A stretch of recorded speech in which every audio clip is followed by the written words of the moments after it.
I don't feel no pressure. Spend 50K to show my love for the dough. I don't need no extra. Search this world, ain't no one better. Cause that's LeBron James. That's him. Who wanna be as great as him? Who wanna be influenced? Take over, perform on the stage like him. Gotta stay focused, can't lose it. Cause I gotta be in a place like him, I swear. LeBron James. LeBron James. LeBron James. LeBron James.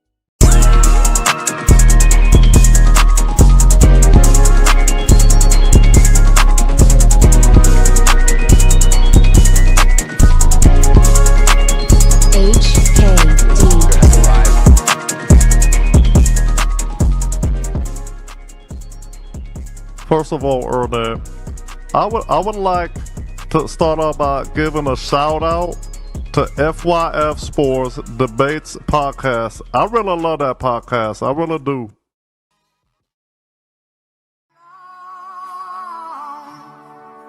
A long time coming, but I know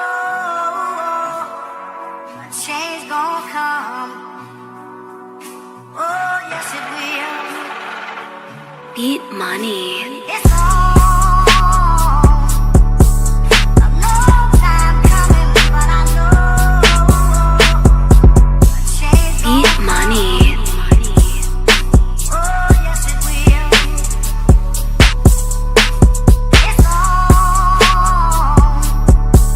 A long time coming, but I know a change gonna come. Oh, yes it will.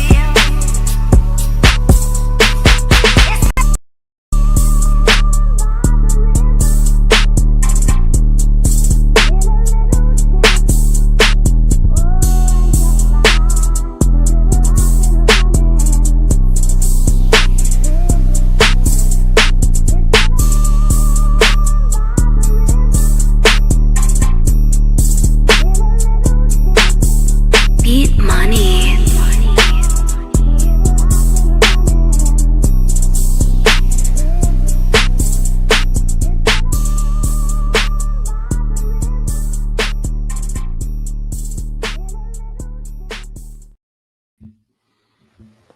FYF Sports, man. So, man, we back, man. Just doing a quick, not going to be live too long, but we definitely going to be doing a quick NBA playoff and finals prediction show. We got to kind of let you guys know where we stand. Obviously, we've seen one game play out today.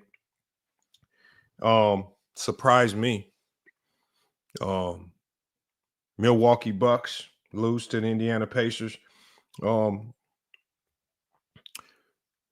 This Bucks team is just extremely confusing with the way they play.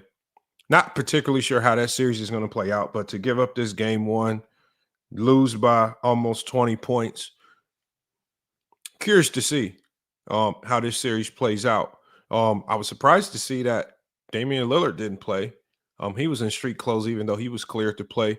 And so I was under the impression that he was geared up and ready to go. So that was a surprise for me right there. Can the Bucks beat the Pacers without Dame? They should be able to. I don't know, but this is a young up-and-coming Pacer team.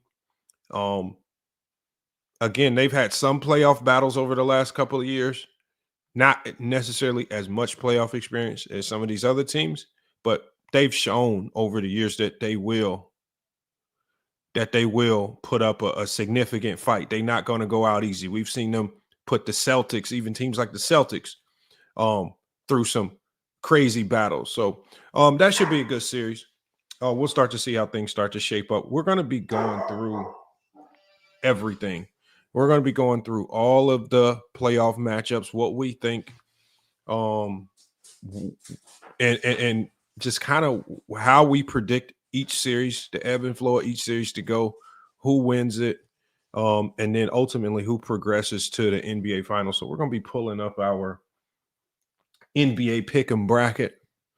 We got Shy to G. He says, my honest answer is no. I'm assuming you're referring to the Bucks.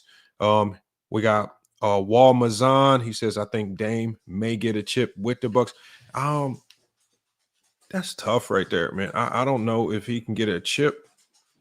I do believe that he can definitely get a chip, but to say that they can win a championship with Doc Rivers running the show, that's a tough ask.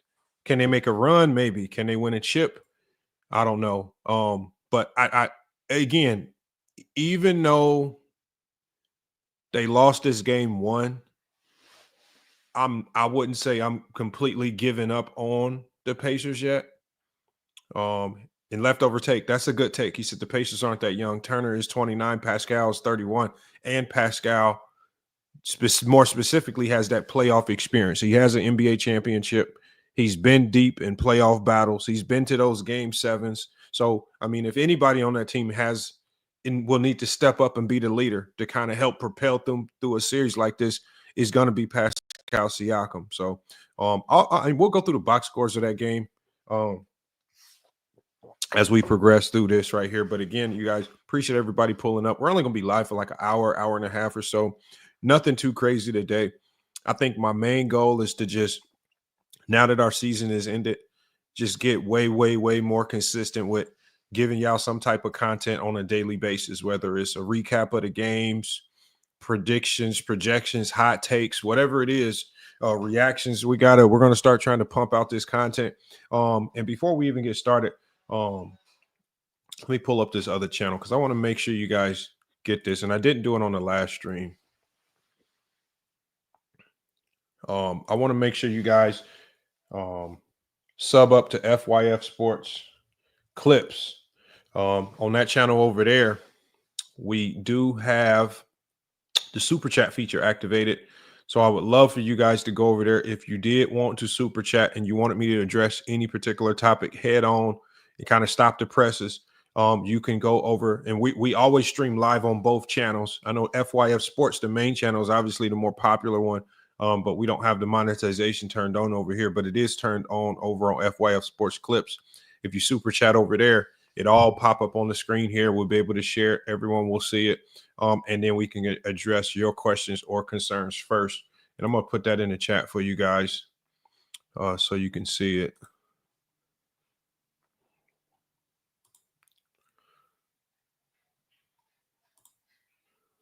Give me 1 second, y'all. I want to share this link with y'all. Make sure we got it in there.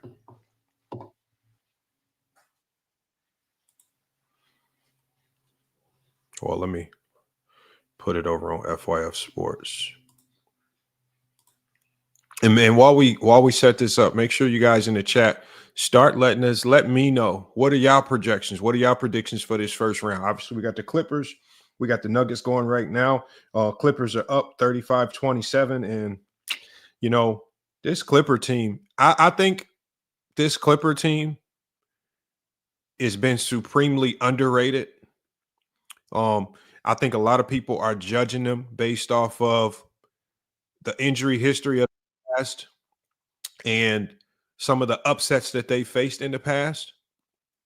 And I've said that there are a few teams that are kind of a scary matchup in the West.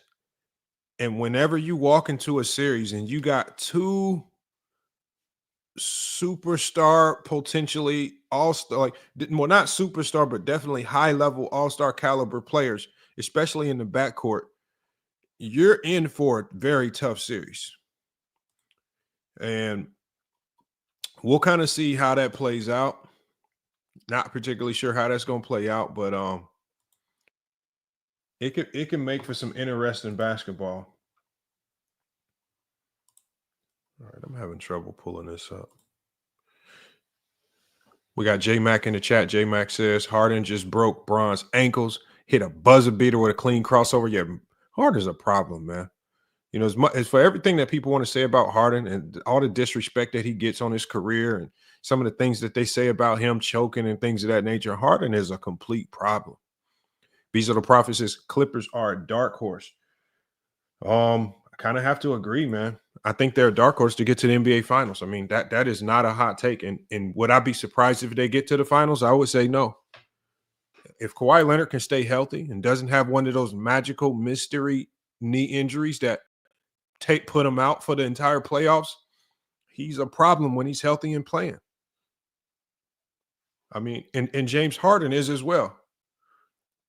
I just think that James Harden throughout his career has kind of been thrust into a number one role type of option when I think in all naturality, he's just a high level number two option. I don't think he was ever built to be the number one.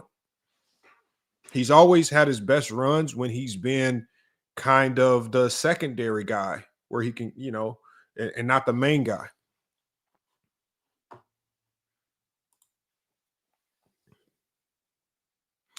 Chronic says Harden gave Kiwi some moves. He ain't always had that step back. I mean, Kawhi Leonard, man, y'all, when he's healthy, he is a problem on both sides of the floor. Now, his defense just kind of trickled down a little bit due to the knee injuries, but offensively, that man is highly efficient. And when he catches fire, I mean, he's a nightmare matchup. Defensively, when he's locked in, they're good. I think Ty Lue has this group locked in. They found a good role for Norman Powell. I mean, I like what they're doing over there. They've kind of ignored the noise kind of surrounding them. The past, Kawhi Leonard's happy to be there. Harden's happy to be there. Powell seems comfortable in that third role option. Zubac is in running for Defensive Player of the Year. I mean, everything for that team, like all the stars are just falling into the right place for them right now. And, I mean, if you have to make a prediction, you have to go with the Clippers to win this particular series. But when you got Nikola Jokic on the other side, anything can happen. All right, I'm putting that super chat link in the chat now. You can super chat over on FYF Sports Clips. That link is in there. I'm going to pin it to the top as we're about to get started.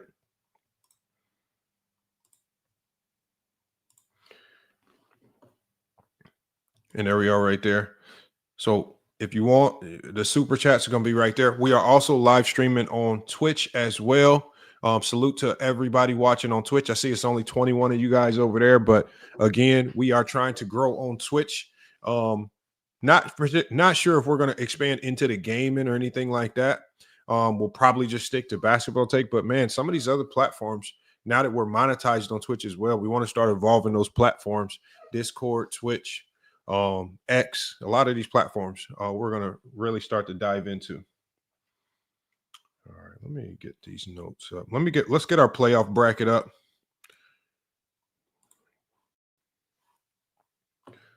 And we are going to get to some picks.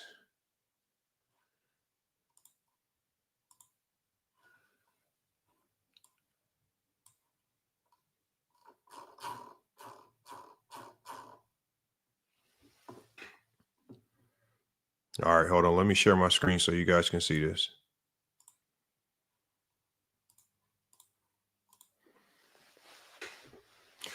All right, man, we got it right here. We're going to probably start. Let me scroll down. I want to start in the East real quick right now. We're going to start in the East on this one. And we'll just kind of progress our way through this. I don't want to harp on it. He says you could definitely do a team rebuild on 2K. What do you mean a team rebuild on 2K? What do you mean, Bezo? You mean like a hypothetical team rebuild? Make trades, rebuild up a franchise, make them elite, simulate it, see what happens. I mean, I don't know. I haven't played Bezo the Prophet. I haven't played 2K probably in like 5 years. The game just got so repetitive. There were no new features. They made it too gimmicky where people can kind of spam too much stuff. To me, I think the best 2K was probably, I think the last great 2K was probably 2016. And from there on, it's literally been the same product.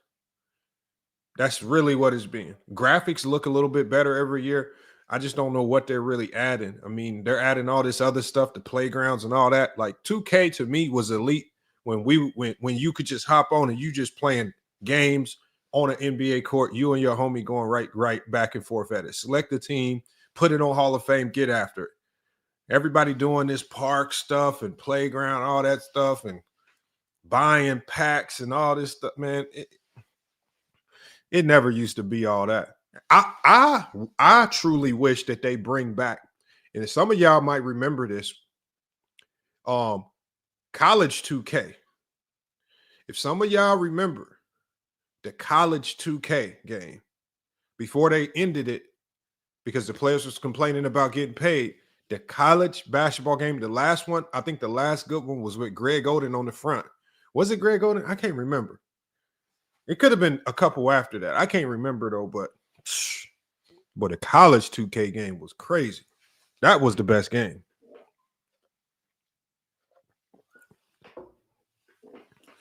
Yeah, college 2K was crazy.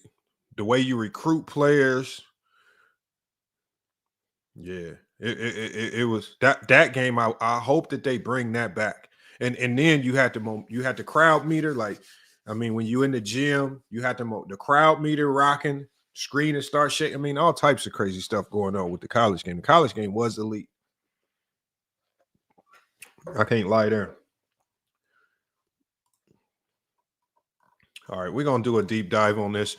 Let's start with this first series right here.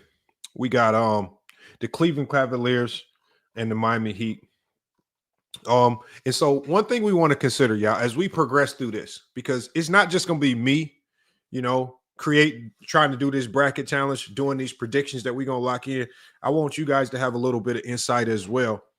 One of the elements I want to consider is, for example, with this Cleveland Cavalier Miami Heat matchup, and I like that Finesse said Cavs in 5. I appreciate that. But there are certain teams that make certain series more difficult than they should be, and maybe you gas yourself out for maybe 1 or 2 extra games in that series. Maybe a guy tweaks an ankle. Maybe something happens. There are certain teams that just know how to extend the series longer than it should be. And instead of you ending it in 4 or 5 like you should, maybe it gets pushed to 6 or 7 because you got some scrappy team pushing it. And now you don't have as much rest. Now you're more prone to injury. So what we're trying to do here, y'all, is, especially if you're trying to win a bracket challenge, I think we got to start looking at the little finer nuances of, even if a team advances, is there some type of hangover from the past series? Is there something that passes on from the last series, whether it's lack of rest, lingering injuries, is there a factor because of age? Guys are older. Can we start considering some of the finite factors, not just who we think is going to win? Because if we really try to win this bracket challenge, we got to think of all the nuances. We trying to hit, because we're not just picking who wins. We have to try to hit on how many games they win the series in as well. All right. So that's what we're trying to do here. We're really trying to break down we're trying to break this down tooth and nail. We got Jermaine Berry says the Clippers playing very well in game 1. Yes, they are. Clippers are up 45-32 versus the Denver Nuggets. Now, again, it's very early, and you got Nikola Jokic. The Clippers have been prone to give up leads. I don't know who holds on, but we'll keep our eye on that game. There's about 8 minutes left in the second. The Clippers look like they're doing work. And if you guys don't know already, the Pacers took care of business today. They beat the Bucks 98-117, dominating fashion. I'll get to that box score later before we round this show up as well, and talk about how the Pacers were able to completely dismantle the Bucks today. Eric Spoelstra, Heat will fight. Tackable Pond says. Jermaine Berry says a lot of time left. That's why I said so far. Yeah, I mean, but one thing you got to appreciate is the Clippers. The Clippers are taking care of business. The one thing you don't want to do in game 1 is be down early. I mean, the fact that you're up early, you're giving yourself a shot to win. I think their number one goal is we need to steal one. We need to steal one We need to steal home court advantage. How can we do it? All right, let's see. Let me get my information up so we can get through these picks.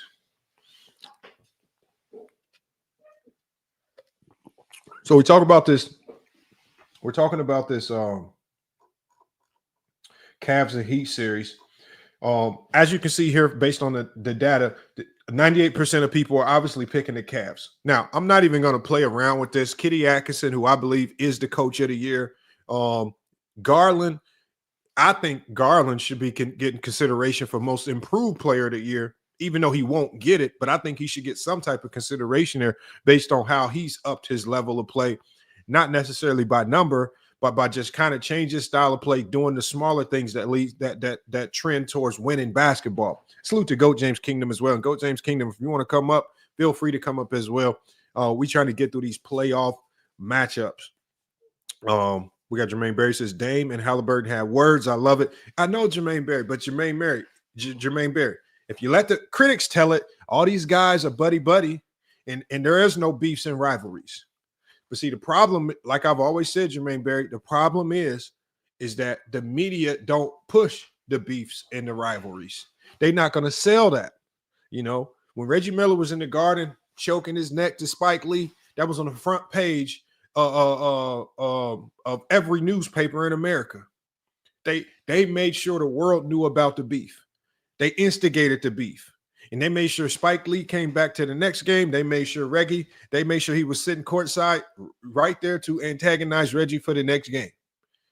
Right. And so in the 90s, what they did was instead of running from the beefs, they showcased the beefs, put it on the headline. Right. They sold it to us, which you have to appreciate that to a certain degree. I mean, if you don't like anything about the 90s, you have to appreciate the fact of how they marketed the game. They packaged up a product and sold it, and they sold it like a movie. They didn't go suspend Reggie because he put his hands on his neck and held the choke sign to Spike Lee. They didn't do that. They embraced the back and forth. If a player does that to a fan today, hold his hands to his neck and choke, he is suspended for 2-3 games, fined and everything. And so these rules in the NBA and these old heads from the 90s that are governing the NBA right now, because you think about it, it's not the young people that are that run in the NBA. They're not making the rules. They're not making the game so-called softer. It's the old heads that are running the NBA. All the old heads that stem from the 80s and 90s. They're the ones making these high-level decisions. And they're the ones choosing to suspend Ja Morant when he does his boom, boom, boom sign and has his hands pointed at his guns, taking the fun out the game. They're the ones that tell the refs, if one of the players dunks on somebody and he stares them down too hard, give them a tech. It's the old heads. See, what y'all forget is the old heads that are running the league, making the rules that are setting the guidelines for how this game is played. So when we say it's soft, look at who's running it. Look at who's putting these rules in. It's them. Adrian Knight says, Lamont, you full well know that the fighting was legislated out the game. I know. It was legislated out the game by who, Adrian Knight? It was legislated out the game by the old heads that claim the game is soft. That's what I'm saying. Y'all act like it's some 22-year-old sitting in the NBA front office basically saying, oh, no, the game is too rough. We got to get it out. No, we're the younger generation. And when I say younger, I'm talking about people 40 and under. They're not the ones running this league. It's all the people that so-called say that the NBA was so great back then and physical. They're the ones making it soft. So at the end of the day, it's just funny how they put it on the players. And the players don't even run nothing. All the players are doing is just, okay, this is how y'all want us to play the game. All right, we'll play it. If this y'all game, it's y'all rules. We'll play it by y'all rules. So they get criticized for the game being soft. But if these same old heads that's making the game soft with their rules and rule books, look at Isaiah Thomas running around complaining and crying. LeBron, man, you had your shirt off 4 hours before the game. How soft is that? He had his shirt. So you're not going to applaud a 40-year-old player for getting into the gym 4 or 5 hours early, working on his craft, instead of applauding him for the work ethic. Man, why you got your shirt off? Y'all cry about everything. Y'all make issues of things that are not issues. Divas. The old heads are the biggest divas that we've ever seen. They cry, complain about any and everything. Adrian Knight says David Stern unfortunately had to because the owners and their business partners. No, I get that. But see, the thing is, Adrian Knight, is the younger generation understands that it's a business. It's the older generation. They're the ones running around saying, it's not physical, man. Y'all now don't have rivalries. We're not the ones complaining about it. Mingo Jester says, that's unprofessional. I mean, there are kids in the crowd. First of all, Mingo Jester, there was nobody in the building other than cheerleaders and staff. This was 4 hours before the game. Mingo Jester, have you ever went to an NBA game 4 hours before tip-off? Do you know, Mingo Jester, that they don't let you in? There was no one in there other than the cameras. They forgot to tell you this was not right before tip-off. This was not an hour before the game. It was 4 hours before the game.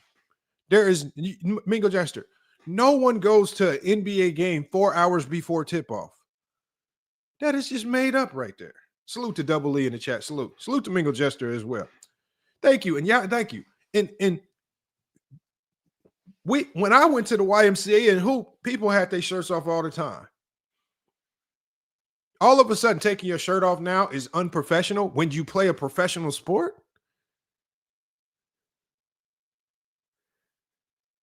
What are we talking about now? I mean, I get it if somebody in the WNBA was doing it. A little different. But even when that happens, when Angel Reese is running around before game in a sports brawl, I didn't hear nobody running around saying she was unprofessional. I just saw a whole bunch of dudes over there gawking over her.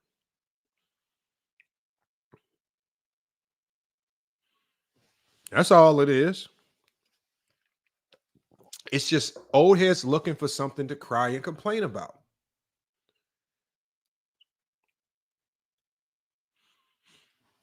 All right, let's get to this right here, man. We got to cook on these topics, man. We're going to cook on these games. We're going to get up out of here. We're not going to keep y'all for too long today.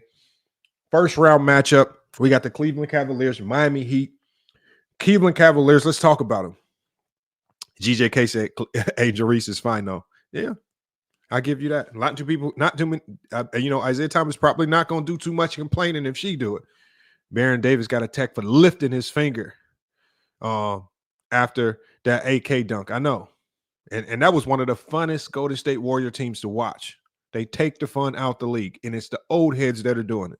The very people that complain about the league are the ones that dictate how the league is run. They dictate these rules. They make these guys play softer. They're the ones that change the rules. It's not the young people. So if you want to talk about the lack of physicality, if you believe that's true, look no further than your very own generation. All right, let's talk about the Cavs. How did the Cavs get here? The Cavs earned a top seed in the East, franchise record 64-18, boasting an elite defense, deep roster. Miami, on the other hand, scraped into the playoffs. I'm sorry, Johnny, but Miami scraped their way into the play-in, right? They obviously became the first team ever to go from 10th place to the playoffs. However, this Miami Heat squad is without Jimmy Butler, who is now with Golden State. So the offensive burden falls on Bam and Tyler Hero, and I don't know how that works. So, the Cavs, they cruised into the postseason. They went 6-4 in their last 10 games, respectable.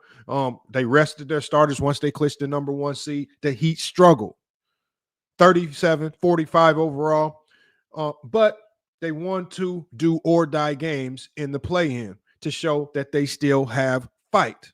Miami's offense, when you look at their offense, kind of middling all year. They average 110 points per game, bottom 10 in the league. And without Butler's shot creation, they really start to look stagnant at times. When you go to the regular season series, now I'm a big believer in the regular season matchup. that doesn't always necessarily translate to the playoffs, but it's still something we have to consider. Cleveland dominated Miami in the regular season, winning 3 or 4 meetings. The Cavs' size and energy gave Miami fits. Adebayo, he had trouble scoring over Evan Mobley and Jared Allen, and Cleveland often held the Heat to under 100 points. Notably, Donovan Mitchell dropped 40 in one of the matchups, so they can't even contain him.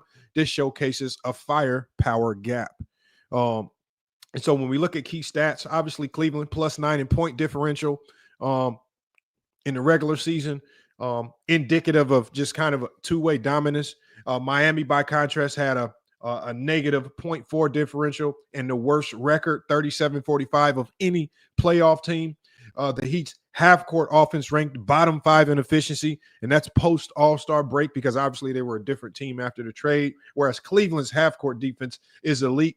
So, obviously the factors here, unless Miami can speed up the game, which I don't think they can in transition and get into the vintage shooting spree, and maybe Tyler Hero gets hot, scoring on this Cleveland team will be tough. X factor is going to be Darius Garland.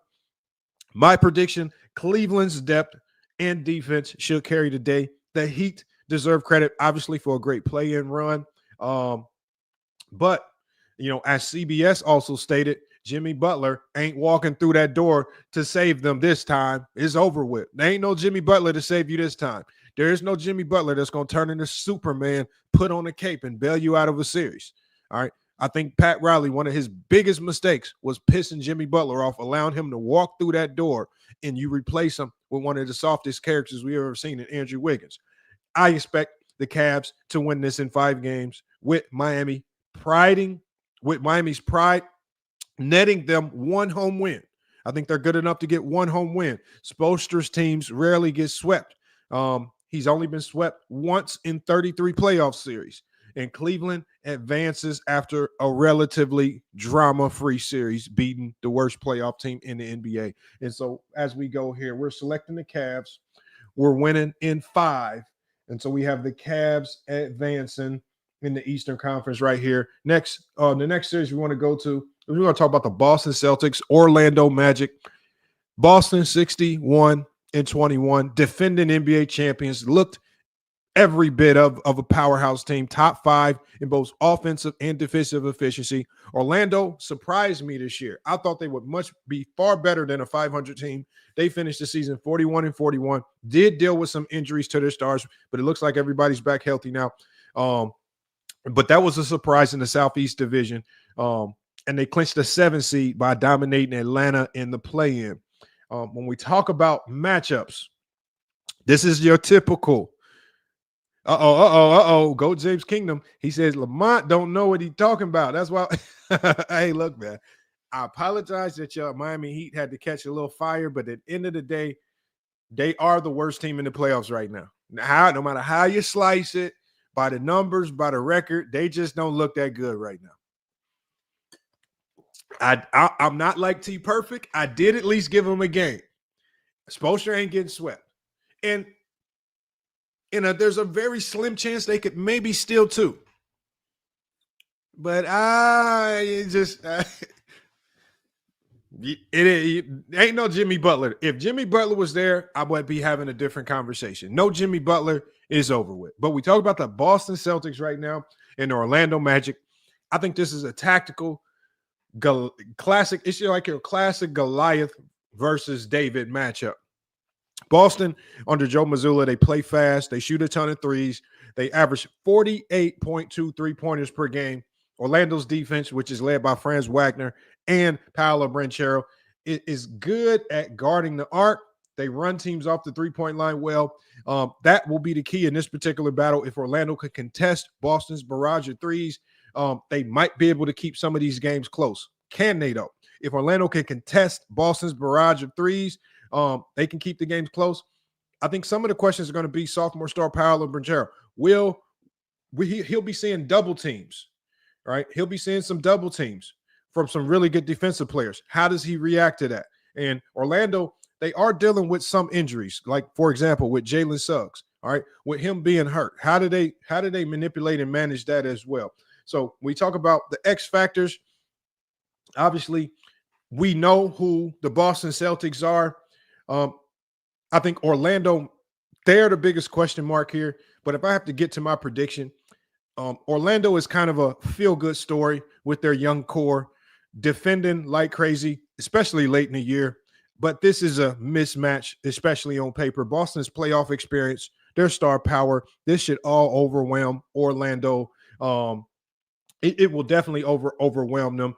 The consensus is a short series for me, right? The Magic simply do not have the firepower to pose a significant threat to the Boston Celtics. And salute to True the King. I know he's loving these cakewalk matchups as the Boston Celtics are going to probably breeze into the Eastern Conference Finals. Unfortunately for the Orlando Magic, another Florida team, I have the Celtics winning this in 4 games. Orlando's defense might keep them close, but it's hard to see them actually even pulling off one win. Boston advances very easily, looking like the juggernaut that they are. Let's get Boston advancing. I have them in a 4-game sweep right there. Let's take us to our next series. The next series is very intriguing. It's in the East. It's the Knicks and the Pistons. How we get here? The Knicks 51-31. They return as a 3 seed, hungry after a second-round exit last year. And I know, hey, Johnny, I know your wife, who's a Knicks fan, she is going to be riding this Knick wave to the end, right? But there are still some significant question marks for the New York Knicks. They made a bold move in the offseason, trading for Karl Anthony Towns. You pair that with Jalen Brunson, lead the New York Knicks offense. Really good offense, mind you, at that. Can be stagnant at times, but still a really good offense. But they're going up against the Pistons, a team that's got to be the biggest shock of the NBA this year. 44-38, one of the NBA's most improved teams. And I don't even think it's close when we say that. A year removed from just having a 17-game losing streak and sending guys out there by the name of Killian Hayes, who probably shouldn't even be in the league. But they roared into the playoffs under a new head coach. Love what they're doing. Love what they're doing under JB Bickerstaff. He just needed to change his scenery and what he's doing out there, the way he's reshaped and changed the mindset of those young players, brought in some vets, gave them confidence is crazy. And they're doing it all without Jaden Ivey, surprisingly. And this is Detroit's first playoff appearance since 2019. So when we talk about this series, tactical matchup, this series is going to be physical. Tom Thibodeau's Knicks, they love to try to bully teams in the paint and on the boards, but Detroit can match that physicality. That is the one thing that they've shown us all this year. They will not back down to physicality. They will meet your physicality, and in many times they will try to exceed your physicality. The Pistons led the league in rebounding rate. Jalen Duren and Isaiah Stewart crashed the glass with abandon.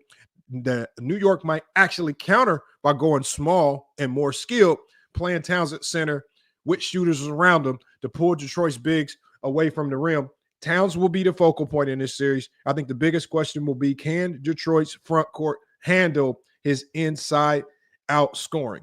I think that's going to be the biggest question. Obviously, we got to talk about the man for the Pistons, Cade Cunningham, the 6'6" power forward, or point forward, should I say. He's kind of impossible to keep out the paint, especially when he has his mindset on getting downhill, right? So the Knicks will likely throw multiple bodies at Cade Cunningham.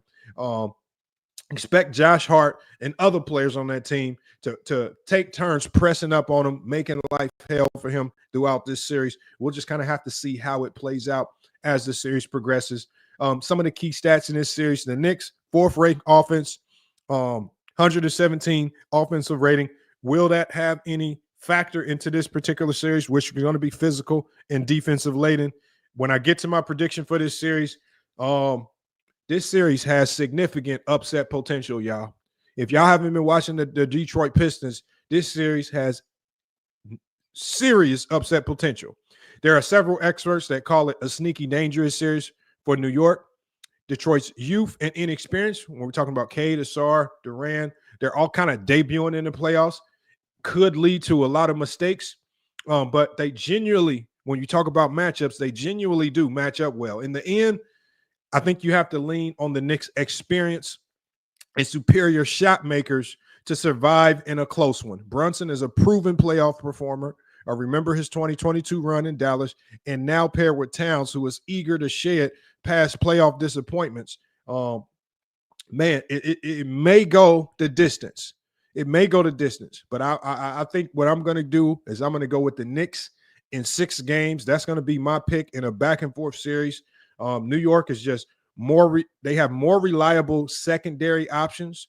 And I think that's going to be proved to be decisive. But look, y'all, do not be shocked if this goes to 7 games. I expect multiple clutch games, but I have New York advancing to set up a heavyweight showdown in round 2. So let's go ahead and get the Knicks advancing. I have the Knicks advancing in 6 games, potentially 7. Potentially 7. We got New World. He says the Flippers are starting to choke. So he says the Clippers are starting to clip again. Let me check that score. So the Clippers have given up that double-digit lead. End of the second quarter, Clippers are up 53-47. Can the Clippers hold on? Can the Clippers hold on? They're going to desperately need to win one of these games in Denver. They're desperately going to need to win one of these games if they expect to have a real chance to beat Nikola Jokic and the Denver Nuggets. Next series, we got the Indiana Pacers and the Milwaukee Bucks. And in this series is unique because we've already seen game 1. The Pacers took care of business at home today, 117-98. They did what they were supposed to do. How does this series fare? When you talk about this is a intriguing 4-5 matchup. Probably it could be the best matchup in the first round, right? And I know a lot of people aren't huge fans of the Pacers, and nobody really wants to go out and watch Pacer games. But this Pacer team is more exciting than most of you probably realize. And they were the league's most electrifying offense, led by Tyrese Halliburton. They haven't won a playoff series since 2014. The Bucks, on the other hand, 48-34, roller coaster year. They acquired Dame. Obviously, it hasn't looked perfect. Dame went out with the blood clots. You still have Giannis, who was looking like a quiet MVP caliber player this year. He just didn't get much fanfare or notoriety. But Milwaukee, they were one of the preseason favorites to win the title. But injuries have really decimated this team. Obviously, the Bobby Porter suspension really hurt them for a long time. And so there are so many things around this Buck team that could potentially hurt them and hinder them from making a deep run. I'm not going to harp on this series too long. I think there are a lot of subplots here. But if we get to some of the key stats, obviously the Pacers, 120.5 points per possession. That's post All-Star break. They shot 40% from the 3 during that same span. The Bucks defense, usually their strength, this year was only a middle of the pack defense, ranked around 15th in defensive efficiency. How much a factor will that play? We don't know.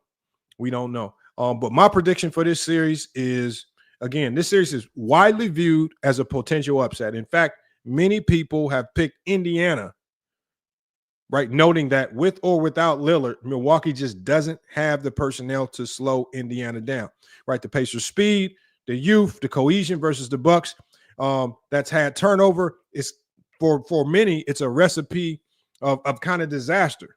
But Giannis is dominant. But the question is, can he be dominant enough to prevent an ultimate collapse? We've seen him carry Milwaukee to wins just by sheer force, right? He great at drawing fouls, 40-point monster, can get double-digit rebounds on any night, can be the best defensive player on the floor almost every night. But I think this is going to be about if Damian Lillard can come back 100% and immediately be a hero. Because the Pacers' depth and offensive firepower can pose a significant problem. So in this particular series, where I actually talked to Chill and Big Ox on Chill with Chill today, and before this game played out, I said, I think I might have to go with the Bucks.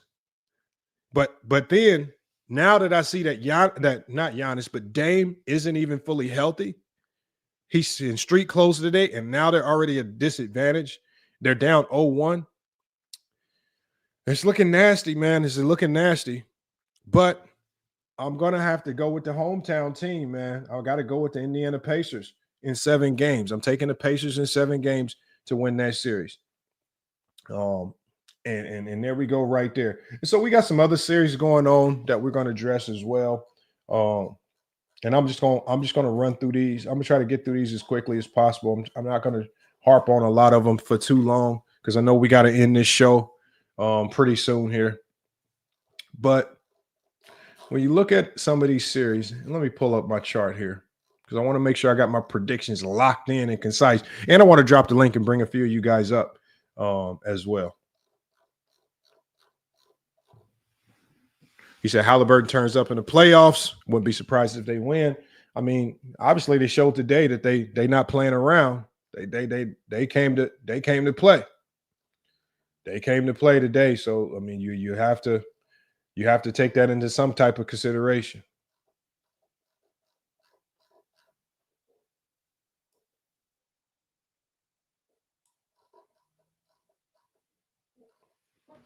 All right, let's get to my other results right here. The Thunder versus the Grizzlies. The Thunder versus the Grizzlies. Obviously, we saw the Grizzlies beat Dallas and get to that first round.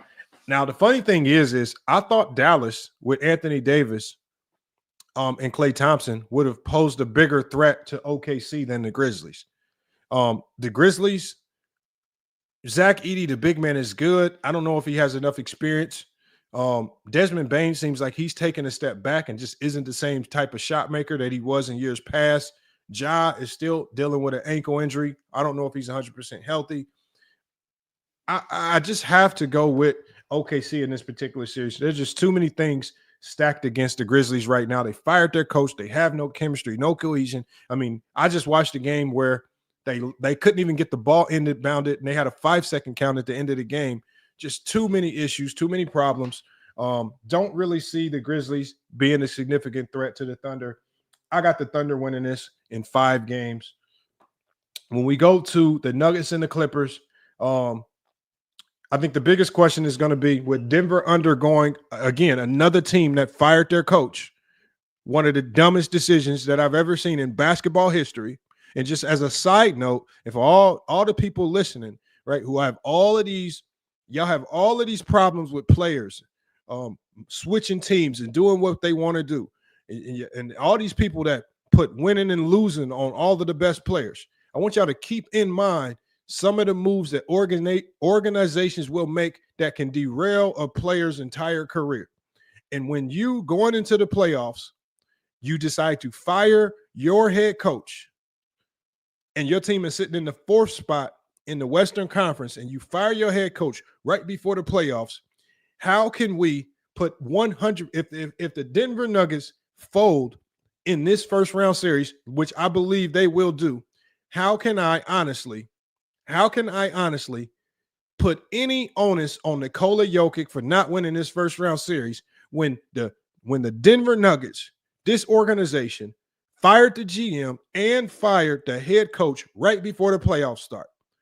It almost seems as if the Denver Nuggets intentionally sabotaged this team because they knew Mike Malone and Nikola Jokic in the playoffs is a problem.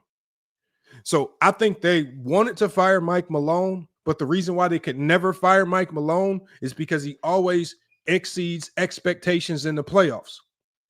So what they did was the first opportunity that they could, the first problem that popped up, the first sign of adversity, they said, well, let's just fire him now because if we allow him into the playoffs and he has Nikola Jokic in his tool bag, these fools might get to the Western Conference Finals and we'll look like complete idiots firing him if he gets to the Western Conference Finals, especially with as decimated as this team has been. So I think they intentionally fired him early so that they didn't have a reason to hold on to him before, because there were rumors out that they were looking to fire him in the past, but he kept exceeding expectations, like winning a championship. And so they couldn't fire him after things of that nature. So I think this is one of the reasons why when I'm talking about players in these all-time great conversations, this is why I don't put winning on a player's back, because you have organizations that will make stupid decisions like this that will completely impact a player's winning outcome. This is one of the flaws in using winning in any head-to-head debate because players cannot control stupidity like this. The only thing a player can do is remove himself from that team and put himself on another team that is not as unstable like this Denver Nugget organization is. In this particular series right here, thank you, Max. The most successful coach they ever had, and you fire him right before the playoffs, and y'all expect me to hold Nikola Jokic to the same scrutiny intensity of some and how y'all evaluate LeBron James. Oh, he's supposed to win irregardless. Y'all sound, I mean, a lot of these people sound dumb with these takes. I got the Clippers winning this series in 6, with Denver undergoing a coaching change. David Adelman does not seem ready to take over this team. The Clippers led by, if Kawhi Leonard is healthy, James Harden is ready to go. They have the momentum to advance. As we can see right now, they're up 4 at halftime. Again, hopefully the Clippers don't flip like they normally do and make my prediction look bad. But I'm going to go with the Clippers on this one. I'm going with the Clippers in 6 games. Let's go with my next 6. Lakers Timberwolves. This game tonight, you want a lot of people going to be watching this game. Go James Kingdom. How many non-Laker fans, how many LeBron James haters are going to be sitting back watching this game, desperate and salivating for the Lakers to lose? I did not know that existed. I did not know that so many people were salivating and sitting around just watching the Lakers, hoping that they lose. Live stream titles and topics all ready to go. I think LeBron James might be the GOAT of making people change their topic or shut down their live streams. It's crazy what they be doing with this team. That it's so many people that are not watching this Clipper game. They didn't watch the Pacer game. They just wait until 5:30 Mountain Standard Time for that Laker game to come on. They're gonna be salivating. I hope because what the odd part about it is, y'all, they hope that Luka play great so they can say Luka carried LeBron. And then if LeBron play good, they're gonna say he's trying to steal the shine from Luka. And if they lose, they're gonna say LeBron James choked. I mean, they literally got preloaded up explanations. I mean, it's so crazy right now. Man Down Sports is running out of so much LeBron James content that he is now doing videos on Rich Paul. Rich Paul disrespected Chris Bosh. Well, who the hell cares about what Rich Paul, a sports agent, said about Chris Bosh? And if it was disrespect, I'm talking about when LeBron James retires, like Gilbert Arenas said, there will be a thirst for content like no other. Bro, they're going to be doing videos on LeBron James. He didn't drop his daughter off at school today. LeBron James is a bad father. You know, they're going to be coming up with some of the dumbest topics. Watch out. Y'all think I'm joking. Watch. RT the Brain. Yeah, you got people saying it's Magnus and balls, all this type of stuff. So, y'all, look, we about to be watching. So, I think for us with this Laker game, I think what we're going to be watching for, and I want to see who has the best guess because I'm actually going to give out a cash out prize. I want y'all. Let's go with Carcino's video because we know Carcino's going to go live. Who in the chat can come closest to predicting his title? Put it in here right now. Whoever comes the closest, that's $25 cash app on the next live stream that we do. I want y'all to start typing it in the chat right now. Everybody on Newsbreak, y'all do the same thing. And we want to see who can predict Carcino's title right now. That means you have to predict the outcome of the game and you have to predict his title. Who can come closest to predicting his title? But in this particular series with the Lakers, I got the Lakers. Well, with the midseason acquisition of Luka Doncic, leadership of LeBron James, who, again, just like I was telling good old Willie and Brandon Katz yesterday, there was some stuff to criticize with LeBron last year. It ain't nothing to criticize with LeBron James this year. That leadership has been on 100. Effort and intensity, been on 100. The defense has been dialed up. The focus, dialed up. I got the Lakers winning this series in 5 games. Just like Shannon Sharp says, Lakers in 5. Lakers in 5. Let's move them on. Rockets, Warriors. This series right here looks better than what it actually is. I don't really think is that. I think the Warriors, because they are so inconsistent, are going to make this series look a lot harder than it actually is. But I think Golden State's experience, bolstered by the addition of Jimmy Butler, will help them edge out this young Rockets squad. I just don't think the Rockets have enough firepower. I got the Rockets fighting to the end. Udoka is not going to go down, but I got the Warriors winning in 7 games, just like Tackable Pond. I got a Game 7 series as well. But it's not a Game 7 because how good the Rockets are. It's a Game 7 because of how undisciplined the Warriors are. And that's the problem right there. FYF, I got the Lakers and Cavs in the NBA Finals. That's a good pick right there. I like that. And Title says, it says Title, Lakers need AD. The Lakers do not need AD. They look just fine without AD. I don't know what you've been watching these last couple of weeks, but the only thing that the film has shown us is that they are a much better team when AD ain't there. Yeah, AD had a 40-point game. Yeah, he had a 40-point game in a play-in loss. And it's just funny how all the people that was saying, "Ooh, we got Derek Lively and we got Daniel Gafford." Everybody that was parading that defense. Remember all those people saying, "Ooh, Dallas got these good defenders, Derek Lively and Daniel Gafford," right? Well, Derek Lively and Daniel Gafford combined for 0 points in the play-in game that got y'all eliminated because y'all wanted to maintain all this defense. I told y'all losing Luka was the one that made Derek Lively and Gafford look like they could actually hoop. Them boys was never really hoopers like that. Luka had them boys out there looking elite. Y'all thought they would still be able to score the ball without Luka on the court, and look at that. AD is going to get his just like he did in LA. And everybody else is just going to have to stand around and watch and be stagnant. And that's exactly what bounced the Dallas Mavericks out to play in. AD got his 40. Everybody else stood and watched. Lively has 0. Gafford has 0. All the bums couldn't do nothing. Clay, his little 16 points was nothing. Now they at home. Told y'all really need to start watching basketball. Eddie A says, "Stop the cap. Gafford used to ball out." Gafford, for his entire career, has been a perennial role player. Nothing more, nothing less. And he's never been looked at as an elite defender. It was only until last year where you put him with Luka Doncic, and Luka is the ultimate riser, and he had these bums looking like they was better than what they were. Derrick Jones Jr. was looking like a hooper, which he's actually having a pretty solid year in the Clippers right now, so I can't shade him. But y'all was running around parading and lifting up street bombs because of Luka Doncic's dominance, and y'all was running around. Luka can't defend. You know what Luka knows how to do? Luka knows how to win games. That's what Luka knows how to do. I don't care what you criticize Luka for.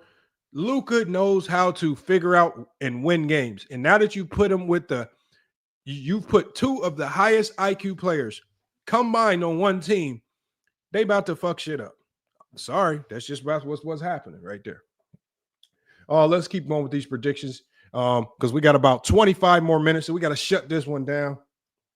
Hold on one second. Let me get some information right here.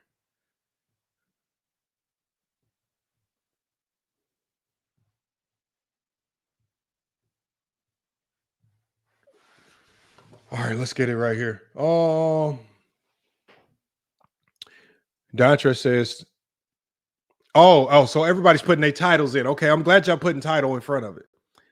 Dontra says, if the Lakers lose game 1, LeBron choked, they not going to break the game down at all. That's going to be a straight talk. Oh, yes. Make sure y'all put y'all titles in. What is Carcino's title going to be after the Lakers win or lose tonight? How is he going to incorporate LeBron? Is he going to blame magnetic rims? Is he going to say that the refs are not calling fouls for Minnesota or something like that? What are they going to say? Because we know that he's probably going to bet on Minnesota, lose, and blame somebody for his gambling loss tonight. Look. Jay Holly will see even the motel room is hoping the Lakers lose to blame Luka. That's the saddest part about it. These are not real fans. These are complete idiots. These are not real fans. They're idiots. And Peter Backjuice, I got something for you today as well. Because my screen wasn't working yesterday, And for whatever reason, I couldn't put graphics up on the screen yesterday. It kept saying blocked or something. But I got some information for you as well. I'll be giving that to you before we get out of here. Peter Bag Juice. All right, let's get to my next prediction here. My next prediction is going to be, who have we not done? I think we've done. So that's the entire first round. Let me get to these next rounds right here. And then we're going to just I'm going to quickly progress to the NBA Finals. I'm going to drop the link. Hopefully we can get some people up here for about 15, 20 minutes before I have to get out of here.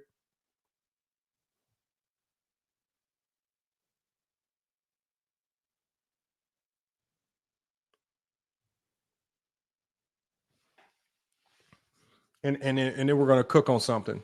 Let's see here. So, right, what we have left, y'all, Thunder versus the Clippers. You know, I just, I like going with my gut. I really don't care about being right or wrong, but I have these funny feelings about some of these matchups. And I really don't like this matchup for the OKC Thunder versus the Clippers. And I really don't even like this matchup, even if they go up against Denver. But more so because of the two stars that the Clippers have.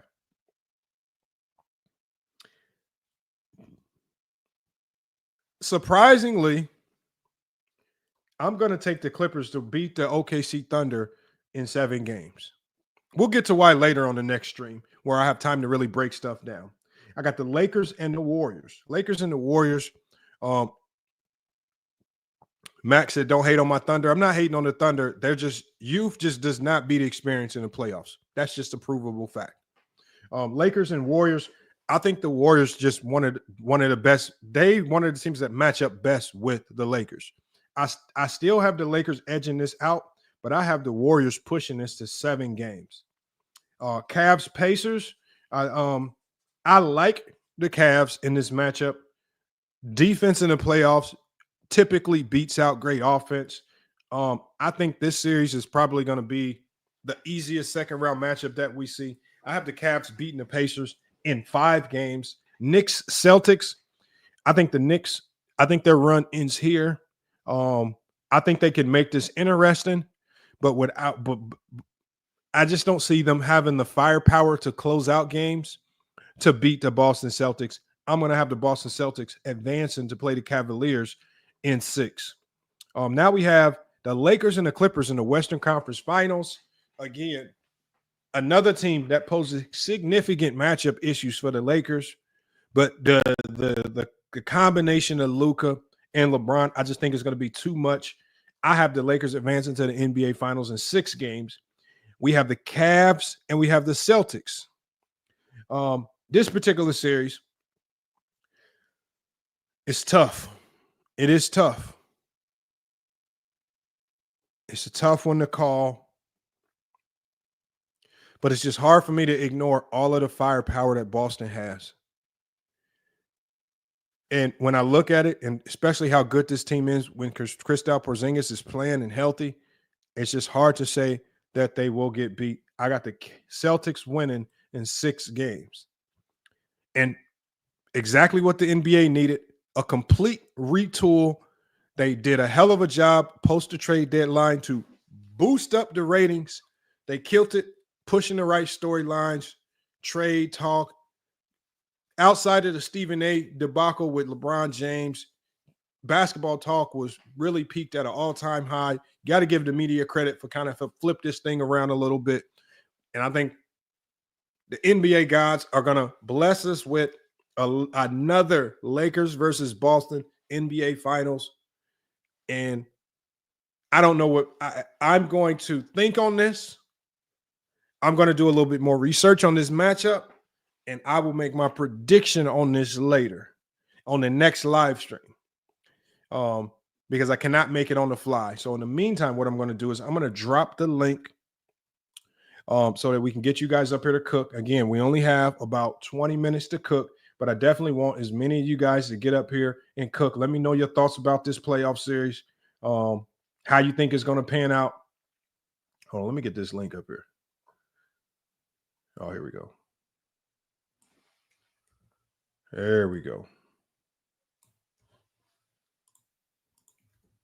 Hit that link, join the panel, and we'll kind of cook on some stuff before I have to get out of here. Hopefully we can get a few people up here before I have to get out of here.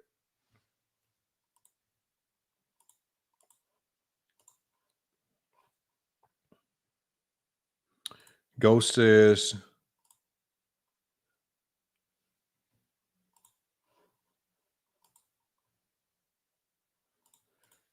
oh, here we go right here. Celtics are terrifying. All of their starting five can shoot. Yeah, I know. The Celtics are terrifying. I mean, even when they play bad, they're playing good. Like, even when they're missing a ton of threes, the game is still close. Like, I mean, you literally got to play a perfect game to beat them. And the problem is the Celtics can play bad and still beat you. You got to play perfect to beat them. They can play bad and still beat you. That's the luxury that they have with so much talent. So many guys that can score 30 points. So many guys that can defend multiple positions. It's just crazy. Potentially having the sixth man of the year on top of all of that. Craziness, man. And salute to, so see, we just got a new follower on Twitch. Let me give a shout out because I want to make sure I start shouting out everybody that's watching on Twitch.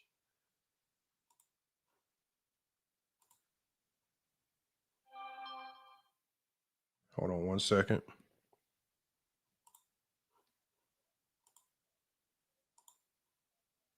Okay, salute to I See Your Tears 3 on Twitch for the follow. Make sure if you're watching on Twitch, man, don't be shy, man. Support the channel over there. Support the channel over there. Monetization is on. If you have comments, make sure you shoot them comments through over here so we can see them on YouTube. I got something I want to show y'all real quick before we get out of here. Link is in the chat if you did want to pull up. Peter Bagjuice definitely wanted you to pull up as well. Hopefully you got time. But we'll see. Let me get this loaded up on the screen.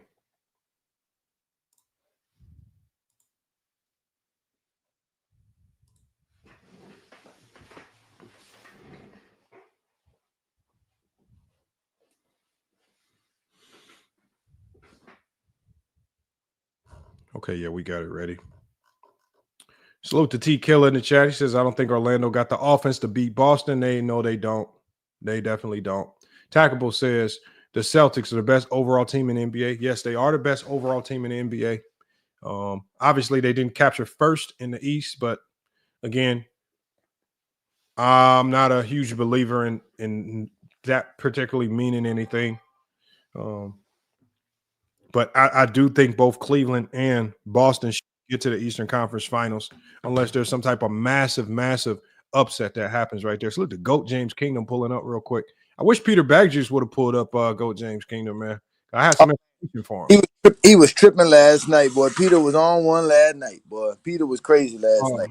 This is what I wanted to show him real quick because I know it's a little off topic what we've been talking about, but I definitely wanted to get this out here because I was trying to put this up yesterday, but every time I kind of kept trying to add graphics, every time I tried to add something, it wouldn't work.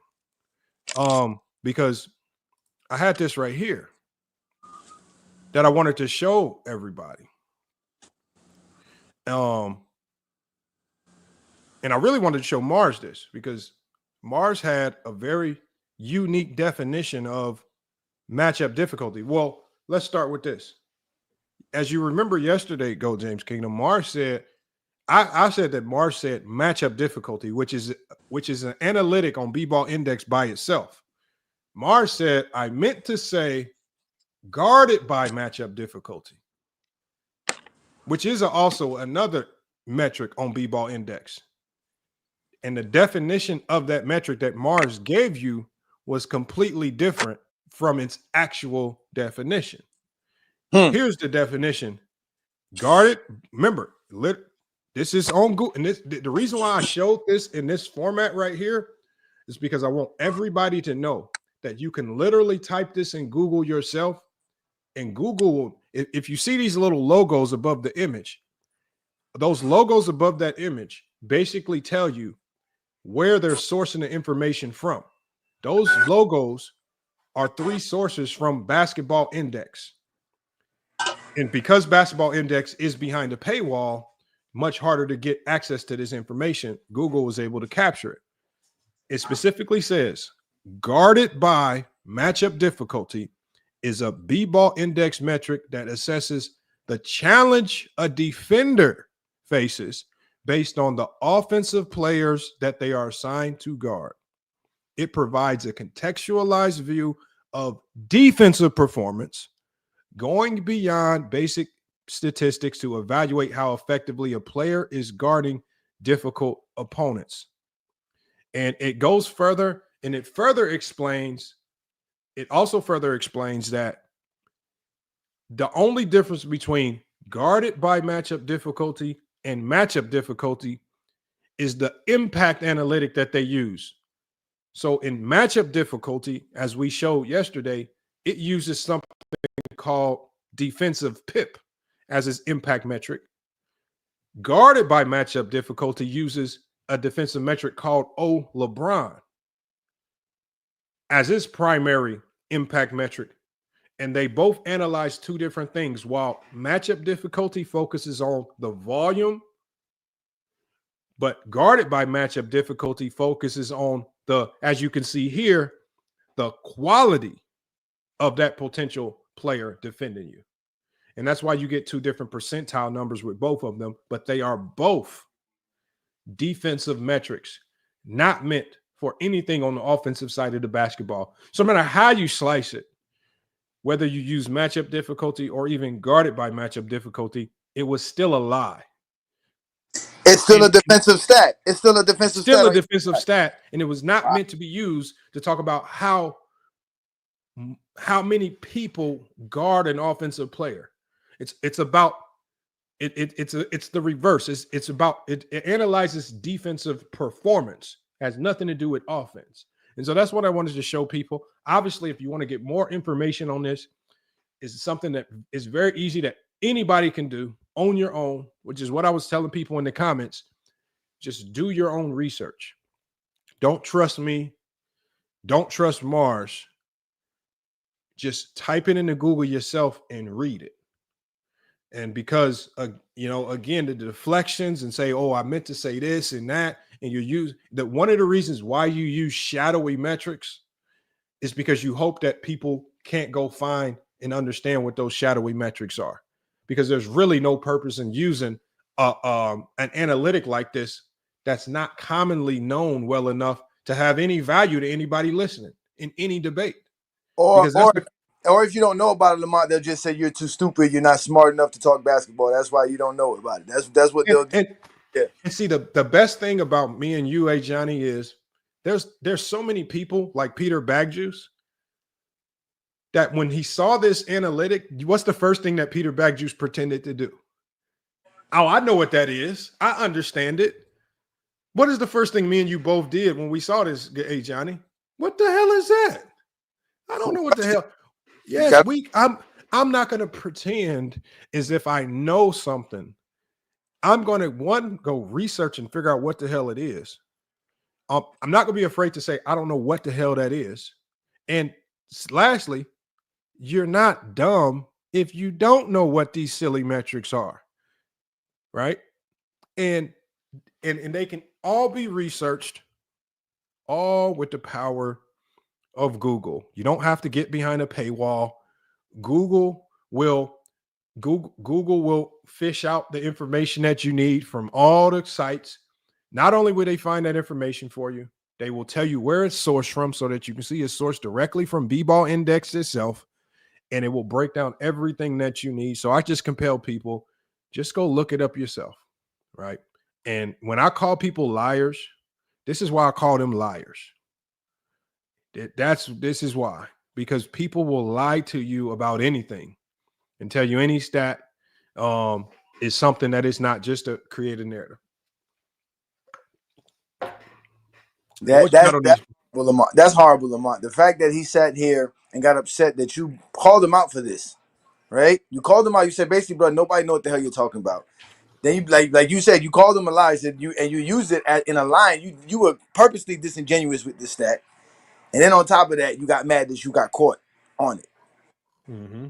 See, no one would have caught him on that. None of those other judges would have took their time out to go find out this information. That's again, the lazy NBA fans. They don't want to use regular stats. They got to go find some obscure site, some obscure stat to try to prove a point that don't make no sense. Mm-hmm. And you said it best. Like, why use it if nobody knows what it is? That'd be like me. Hey, Johnny, this is equivalent to me, right? I know a little bit of Japanese, right? If me and you are having a debate, and then I start running off, anata wa nama wa nan desu ka, sumimasen, watashi no. What I'm saying might actually be right, but who the hell knows what the hell I'm talking about? Oh my God, Docker point. He's not speaking English. Because the first thing you're gonna say is, are you gonna pretend? Oh yeah, I know what you said, like Peter Bagjuice would. Or are you gonna be like, Lamont, what the hell are you talking about? No one knows that. Oh right? No one knows that. No, Lamont, last night I was re-listening to last night's show with Peter, right? Peter was trying to break down how you determine this percentile, right? He was trying to break it down. Then when we asked him, well, how did it get to that number? He said, yo, I didn't graduate past calculus. That like, so you don't even know yourself. You want to hear defend this, but you don't even know how they came up with these numbers. Like y'all sometimes just gotta just be quiet and just listen sometimes. But no, they like to argue, just like Mar says, I just want to argue to argue. I'll debate anything, even if I'm wrong. And that's the problem, man. Like people get mad. And I'm glad that people in my comments, as soon as the show ended, there were so many people in there just basically saying, look, Lamont, I'm glad you did this. All this calculus basketball is dumb, and none of it ever results in accurate predicting. That's why I asked Mars. I said, if these net ratings generally are accurate, well, we can make a bet. You can rock with the net ratings. I'll just rock with playoff experience. I'll keep it simple. I'll take the playoff experience over net ratings any day of the week. And I'll generally win out more times than him. All right. No matter what metrics you got, the analytics, the metrics don't give you an answer. It's in support of something that you're already thinking. And I don't think he ever could grasp that concept when I kept repeating it. No, he couldn't have. Of course not, because you challenged him. That's all I keep thinking about. You challenged him, and you got to win. If you get challenged, you got to win. You can't let somebody challenge you and just walk away. That takes their pride, especially on these YouTube streets, bro. Again, like you said, Lamont, you said this a long time ago. You said that there's some guys, bro, they can't accept losing a debate. They think they're supposed to win every debate. And that's not how it goes. Sometimes you lose. And funny thing is, he won the debate and he was still crying. He was still crying. Like all I said was, yeah, you won the debate, but the way I see the game, I don't feel you won any particular point. Now, you might get emotional about that, right? But I don't feel what I said was that far-fetched. Nah, I mean, especially if I can go break it down, break the debate down point by point.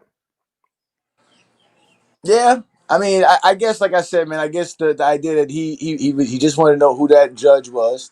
He called you out on his platform in front of all of the people that watched that large platform. He called them out. He said he called you an idiot. He said, I want to have a talk with that person. I'm going to be the most disrespectful person to this person.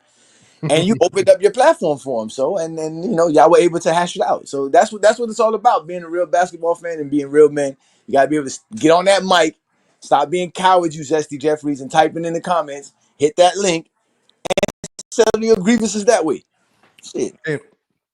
And so, no, at World Breaker, the show is over with. If you want to know what we were talking about today, you could just rewind it back. We're about to shut this one down. We got about 5 minutes left anyway, World Breaker. Obviously, we talk about all topics on FYF Sports. But I think the main thing is, the main thing I want people to take from this is still a debate platform. We do a lot of debating. And it just shows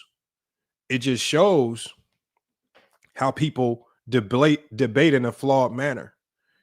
But they try to pretend as if what they say is the authority on certain topics because they have mathematical calculations, and there is no mathematical calculation for basketball.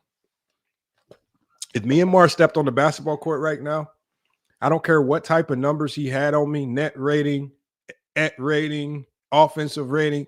It ain't nothing just going to stop him from getting his ass bust. I don't care. He can know everything. He can know that I'm going to go left. He can know my tendencies. But at the end of the day, there are certain intangibles. Me just being better, bigger, faster, stronger, actually being able to hoop. There's no number that's going to save you when them balls start getting dribbled. And I think that's the element that people forget when they start talking basketball, is that there is an element of reality that comes into a play that you cannot ignore. The intangibles come into play that you cannot ignore. The experience, those things all matter. And it's not just embedded with numbers. And furthermore, this is what it fully says right here. Hey, Johnny, I know it's small and you can't see it. But this is what it says in full. It talks about how it's calculated, guarded by matchup difficulty. It talks about the stat, talks about how it's even calculated. It says this metric uses play-by-play data to analyze who a player guards. Did you hear what I said there? It doesn't say who guards you. It says this metric uses play-by-play data to analyze who a player guards, then assigns a difficulty rating based on the opponent's offensive performance. This includes factors like usage rate, how frequently a player takes shots, and other all-in-one metrics. And it talks about why it's important. But again, as you see, this is a defensive metric. This is not matchup difficulty, which is different from guarded by matchup difficulty, which, again, if this is what Mars intended to use, it's still a lie. And this is why I tell people, just use Google. Don't believe me. Don't believe Johnny. Just do your own research. Research purposes only here on FYF Sports. And the greatest thing about today's day and age is that with Google and all of the tools at our disposal, we can find out if you're lying in 2.2 seconds. Facts. 2.2 seconds, man. Facts. Believe in Johnny. I don't let y'all straight never. Believe in me, baby. Let's go. Lakers in 5. Miami Heat. Peter back juice right there. Let me drop the link for him. Hey, Peter's in the link. Peter ain't got nothing better to do. It's a nice day in Florida today. He ain't doing nothing. But it's a great game right now, man. The Nuggets are coming back in this one. The Clippers are looking like the Clippers. Hey, I mean, I hope that Clippers can hold it down and come back. 5-point game right now, 75-70. The Clippers still up 5. We'll see if they can mount. If they can hold off, they can hold them off. But man, right now the Denver Nuggets just got anybody on the court, man. I mean, Jesus Christ, Pickett, Westbrook's played 16 minutes. I mean, Jesus Christ, they have not went into that bench at all. They've only played Peyton Watson, Westbrook, and Pickett. They don't really have a backup point guard. They don't have a backup. They haven't played a backup center. I mean, geez, like what the hell are they doing? Don't they got Westbrook as the backup point guard, or he's a backup too? Oh, I guess Westbrook could be the backup point. So their starting lineup is Christian Braun, Murray, Jokic, Porter, and Gordon, which I'm fine with that. I would assume Westbrook's coming off as the point. Pickett might be the 2. Peyton Watson probably the 3. But they literally have no sub for Nikola Jokic because they don't have a backup center. They don't have a real true power forward to sub in for Aaron Gordon. I'm assuming they just kind of mismatch, like flip-flop guys. But this is wild right here. Yeah. Julian Strother. Remember Julian Strother? Who was one telling us about Julian Strother? Julian Strother's better than Rui Hachimura. Get out of here, Lo. No one with that shit. You be lying, bro. Like I said, that's what I be saying about Lo and Mars. They be trying to make it seem like because they watch the games and they're constantly talking it that what they say is like golden. Like nobody cares about no Julian Strother. I could give Lo is not as like Mars will say something as authority and be cocky with it. Lo is still cocky with his takes, but there's still some wiggle room to meet him with a middle ground. So it's a little easier to actually have a back and forth with Lo. I think Mars is, once he gets locked in on his take, whether he's right or wrong, he's gonna go down with the ship. Like this matchup guarded shit, he is going to die on that hill. I mean, if somebody put a gun to his head, he is going to repeat that definition as he sees it and they're just going to have to blow his whole head off, even though we all know it's a lie. Or even though the information is right there on Google, right in front of us, we've looked at all the information. He's got caught lying. He will go down with the ship. He will let somebody blow his brains out with that lie, man. So, and I think Lowe, if he gets backed into a corner, he's going to back off that stand. Nah, you ain't blowing my brains out today. But I give Lowe. Lowe don't be using these weird numbers. Lowe goes straight to, if it's not on NBA.com, if it's not a stat that he can look up on NBA.com, I never hear him talk about it. He only talks about stuff that is on NBA.com. That's one thing I give Lowe. He goes straight to NBA.com. Lowe, I give Lowe is elite with the NBA.com. The way I didn't know they had all those tools in there until Lowe showed me. Me too. And so I like some of the research that he does, because it is like, but again, I like how, one, whether I agree with his take or not, he only uses the NBA.com information to support something that he was already thinking, right? It's that the information isn't his take. He has a take and he supports it with the information that he finds. That's true. So he does. I do appreciate him with that. But hey, Denver just cut the lead to 3. 75-72 with 27 seconds left in the third. Can the Denver Nuggets mount a comeback? And we're yet to find that out. We'll definitely find out pretty soon here. I thought Peter Bagjuice would come up real quick. Obviously, he didn't want to click the link today, which is fine. I saw a couple other people pop up in the backstage today, but some of y'all got to have y'all cameras and stuff fixed, man, and connections right before I let you up on. But look, I'm gonna be doing this more of these short lives. I've got to try to find a way to keep them going. I know you got make sure y'all check out Go James Kingdom tomorrow. At least my time, I see the show starting at 9 a.m. What time is it Eastern though? It's 12 p.m. Eastern always. 12 noon Eastern. Right here on Go James Kingdom and FYF Sports Debate. All right, 12 noon Eastern. Guess our title, because our title is going to be predicated on tonight's game as well. So our title is going to be the GOAT is at it again, the playoff riser, showing up like he always does in the playoffs. Yo, you know LeBron James never missed a playoff games, 280 straight playoff games, bro. But I guess that's easy to do. It's just longevity. It's so easy to do. Yeah, it's so easy. It's just longevity. And, you know, that is so funny when I hear Jordan fans. It's just longevity. What is just longevity? You know, it's just. But you know, it's just funny how they say just longevity. All right. Well, I'm battling myself, man. I got a parade on Crenshaw and also a parade on Biscayne Boulevard. I don't know which one's gonna happen this year, but one of them got to happen. So I'll let you go, Lamont, man. Enjoy your Saturday, brother. All right, man. Appreciate it. Yeah, man. Hey, y'all, that was Go James Kingdom. Make sure y'all check him out. Fridays and Sundays. He's going to have a show tomorrow, 12 p.m. Eastern Standard Time. Going to be live on both Go James Kingdom and it's going to be live on FYF Sports. Make sure y'all tune in and check them out. I'm probably also going to be going live Sunday evening, Monday as well. I'm trying to keep these lives going as much as possible. I'm just trying to condense the time, right? And then in my last point, T Killer, and I forgot the people that was in the chat. Look, y'all, when you open these panels up and you have the opportunity to come up here on FYF Sports, right? There are only a handful of people who I'm going to let speak unabated.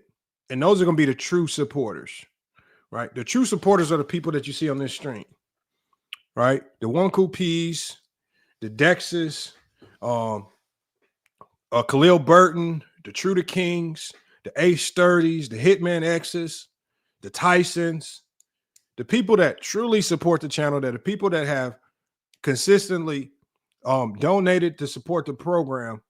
Those are the people that I'm going to let talk unabated, whether I agree or disagree. Outside of the people that truly support the channel, this is not going to be a microphone for your stupidity, right? Especially if you lead with disrespect, right? Mars led with disrespect, and just so a lot of you guys know, this is disrespect that stems well before what happened yesterday. And Mars understands it. I understand it, which I don't take offense to it. That's his MO. That's his MO. But the disrespect has already been extended from. So at the end of the day, I owe no allegiance of respect to anybody, especially people that don't respect this platform, like Mars. He'll probably disagree, or he'll probably pretend that there has not been disrespect. I don't want to go down that road of rehashing stuff. I know what disrespect is. I'm not dumb. But stupidity will not be tolerated.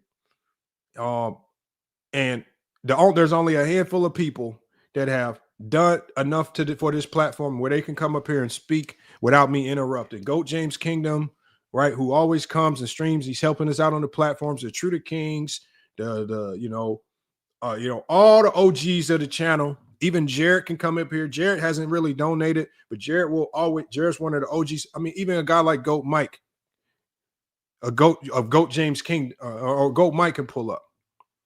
These are the people that are the real supporters of the channel. And if I don't feel like you are OG, and if I don't feel like you've been here from day one, and especially if you come lead with disrespect and you have never done anything to support this channel, I owe you nothing but a mute button. Right? So all the people this is not, and again, when I say this is not player's choice, this is no disrespect to player's choice, but this is just not player's choice. Right? There have been too many times where I sat up here on these live streams, I allow y'all to spew stupidity, and I didn't mute anybody. I just let y'all run rapid and go back and forth. But those days are over. Plays by CJ says, I want to pick your coaching brain for a second. I'm coaching youth basketball team 8 under, and next week we're going to play a team that is known for shooting. What is the best defense to run for that? It just gets more and more difficult the younger you get, CJ, right? Because obviously there are limitations when you play basketball at the younger levels. Sometimes you can't run zones. Sometimes you can't press. So I think with a coaching team, and salute to Ricky E245. I think with a very young team like that, 8 and under, I think if they're a good shooting team, as much as you can teach them about ball pressure, you just want to teach them about ball pressure. Really sitting in help, as much as the rules allow you to sit in help, you really want to have guys shifted over into help. If you can teach them about proper closeouts without fouling and controlling your body, maybe start doing that. It's hard to do all that in a week, but again, the younger you are, the more you have to simplify things. Very, very difficult to do. It's very possible. But again, I just don't know the rules of the league, what they allow, what they don't allow. Do they allow pressing? Do they allow zones? I just know when you get that young, there are certain things that they allow and not allow. Appreciate you always being here, Ricky E245, always supporting the channel. Again, that's another person that I talk about, Ricky E245. Again, this is a guy that really doesn't click the link much, but every time I look up, he's always showing some type of support for the platform. Always.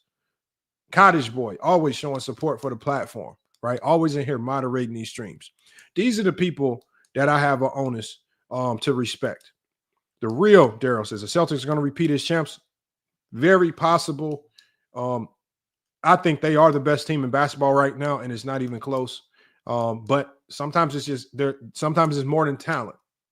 There are other intangibles at play here, and sometimes other things take credence over that. But if you have the Celtics, you got a very good chance. But yeah, I definitely wanted to end on that note right here. Salute to Big Ox and those guys over at Players Choice. No disrespect was meant to Ox yesterday. But yeah, I just wanted to extend and make people know that there's no beef with Players Choice. I don't beef with channels. If I have an issue with you, I'm going to call you out. My stance is that Mars is a liar. That was proven. Anybody that wants to contest that, I'm going to be live all next week if you want to challenge that, if you want to get emotional about that, and it's just not going to end well for you. All right. So we can move on from that topic. There's no need to keep rehashing it or talking about it. It is what it is. Sometimes people just got to hold an L when an L is put in front of them. Some people don't like it. He's up $3,000 because he was able to finesse another win at PCL. That's fine. But at the end of the day, my opinion is I'm not going to change my opinion because of the masses. I see basketball a certain way. I'm always going to see basketball a certain way. I'm not going to be moved by numbers, analytics, or stat nerds who try to turn the game of basketball into a calculus exam. So salute to everybody in the chat, man. We got to shut this one down. Appreciate you guys sticking around. Hopefully y'all finals picks. pan out. But y'all have seen my picks on the next live stream. I'm going to be giving y'all my NBA Finals winner or loser. Is it going to be the Lakers or the Celtics? We'll be breaking that down on the live stream. I'll be live tomorrow night after a Johnny stream. He says, I appreciate the advice. I'm trying to get into coaching, but I want to start at the youth level. And Plays by CJ, the only thing I have to say about coaching is once you start coaching a certain level of basketball, it's hard to get out of that level. If you start coaching women's basketball, it's hard to go back to men's. If you start coaching men's college basketball, it's hard to go. I mean, there are ways, but it's just hard to get out of what you're in. So what you want to do, I would say, is start where you see yourself coaching. For me, I love the college ranks. I love college basketball. I love the way the development, the being able to retool and those natures. That's where I feel my bread and butter is. That's kind of where I'm staying. So I would say find your lane and start building within that lane, because you're going to have to network. You're going to have to build a ton of connections. It's so much stuff that's non-basketball that you're going to have to do to be a great coach. And that's the unfortunate side of coaching at this level is a lot of it has nothing to do with how good you are as a coach. FYF, do you follow the WNBA? Yeah, I do. We're going to be talking some WNBA. I saw the WNBA draft. I wasn't too thrilled with it. Wasn't too exciting.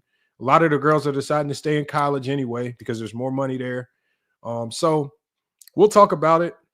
I like to talk about it after the season has started, because then we can see a lot of these draft picks, whether they're top 5, top 10, a lot of these players are going to get cut anyway.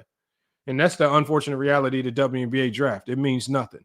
There are no guarantees. You can get drafted at 3. You could be cut the first week. And the WNBA's done that. So draft is kind of meaningless to me. You're just picking players for the show. It doesn't guarantee a player anything. They still have to earn their spot. And I think that's one of the pitfalls of the WNBA is that they don't force the league to retain and keep the young talent. They could just cut them with a win. And it's pretty stupid. But we're going to be talking about more. Tune in tomorrow. Make sure y'all check out GOAT James Kingdom, 12 p.m. Eastern Standard Time tomorrow. Watch for my live going up tomorrow as well. As soon as he's done, we're going to try to hash out lives every single day going into next week. We're going to try to get this thing back up and going, and we're going to be adding a few more content creators to the FYF Sports platform to kind of give y'all some diversity in the content. FYF Sports, man, another great podcast episode. We're going to be back with more sports and news. But until then, man, it's FYF Sports, and we out.